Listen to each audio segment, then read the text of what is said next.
Okay, we got a new type of video today. It's my mom's birthday tomorrow, so we're gonna bake her birthday cake.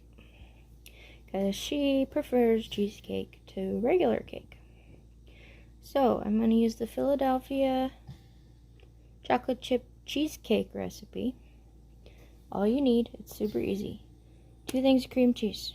Philadelphia is the best, but whatever you got works. 2 bricks. Sugar, I think a half a cup. 2 eggs. A half a teaspoon vanilla, but I always put more because it tastes better. But just like a little bit more, no more than a teaspoon. 3/4 of a cup of miniature chocolate chips. Doesn't matter which brand, but make sure you get the baby ones. The big ones are too big, it's not as good. And an OREO pie crust. You can make this yourself, but these are like, what, $3, and they're already done. Super easy. So, I'll be right back with our next step. First, we gotta soften these, and I just took them out, so I'm gonna have to microwave them for a minute. But that's the first step, so I'll be right back. Okay, I've microwaved my cream cheese. You can leave it out for a couple hours to soften it. I just forgot. So, and we're gonna mix the sugar and the vanilla into the cream cheese. So you want it to be soft, but not melted. This is melted.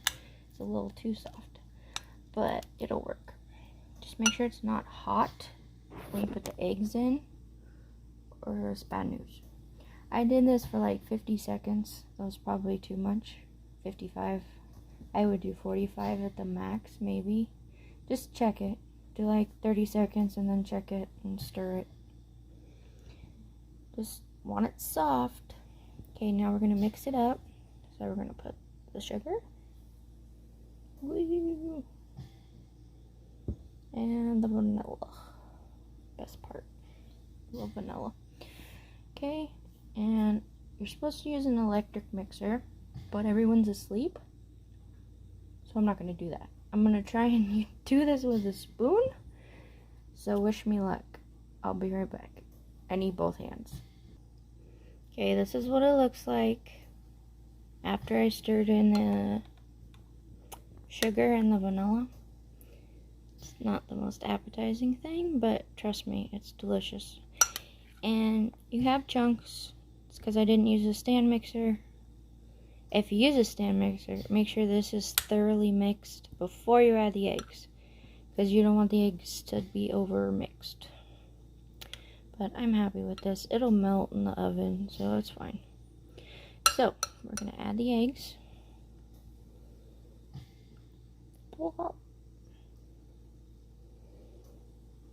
And we're going to mix this until just combined. I can't do this with my left hand.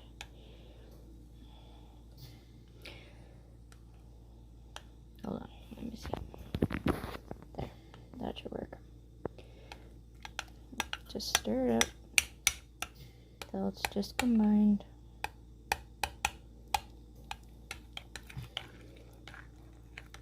Yeah, fun fact, my mom was actually born on Mother's Day.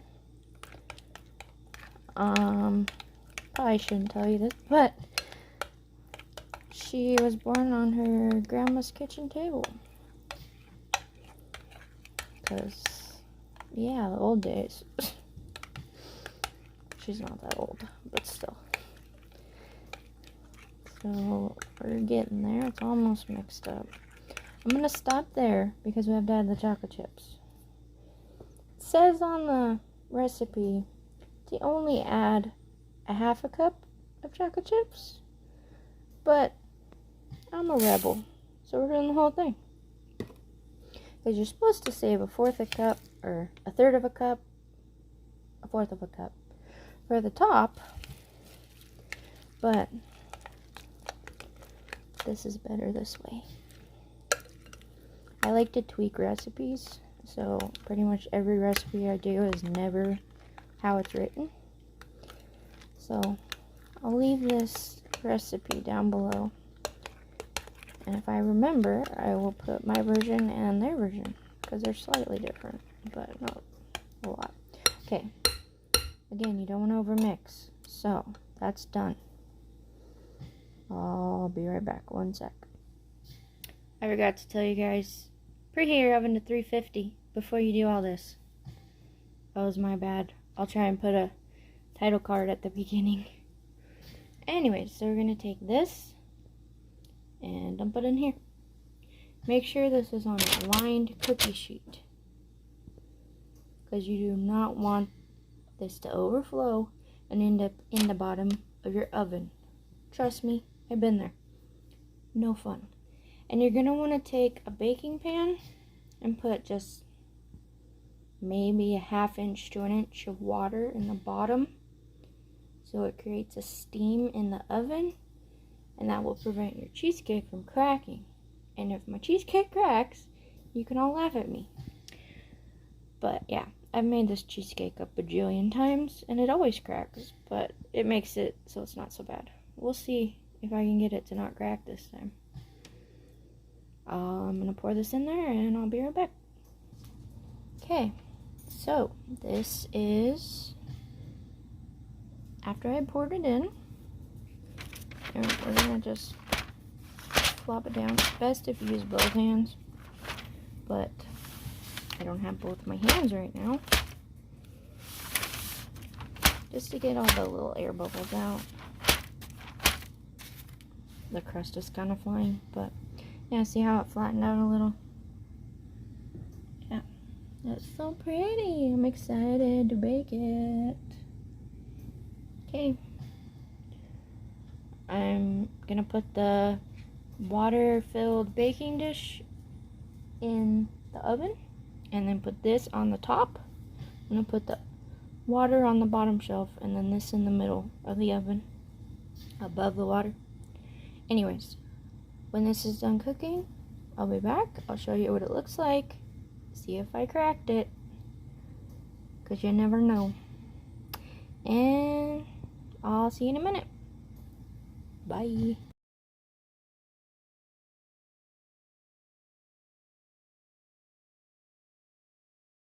This is what it looks like after 45 minutes. It's starting to crack, so I'm going to take it out. I'm not too sure if the middle's done, but it'll keep cooking when I take it out. As you can see, it did crack. But that was my fault, because I left it in too long. See, the edges are nice and brown. I'd rather have a cracked, done cheesecake than an undercooked, not cracked cheesecake. So, that's up to you guys. And then, I'm going to put about 1/4 of a cup of mini chocolate chips on top of it. So the top will be nice and chocolatey. I'm going to do it now versus earlier. I don't know how that's going to turn out, but hopefully it will melt because it's still really hot. I'm going to do that. I'll be right back. So that's what it looks like after I put the chocolate chips on it. When it cools, I'll clean all this up because the lid won't close if they're still there, but I don't want to mess anything up by touching it. So, anyways, that was my chocolate chip cheesecake. And try it out. If you make it, take a picture, tag me on Instagram at LadyHippie, and I'll see you in the next video. Bye. Okay, this is the final product. I'm gonna put it in the fridge, and as you can see, it's firm. You want it to be firm and solid in the middle. If it's not, you didn't cook it long enough, or bake it, whatever. So I cleaned up the edges, and it flattened, as you can see. Not as cracky as it was, but like I said earlier, I don't care about the cracks. I care about how it tastes. They don't affect the taste. They just affect the cosmetics of it. that's the final product. Thanks for watching. Bye.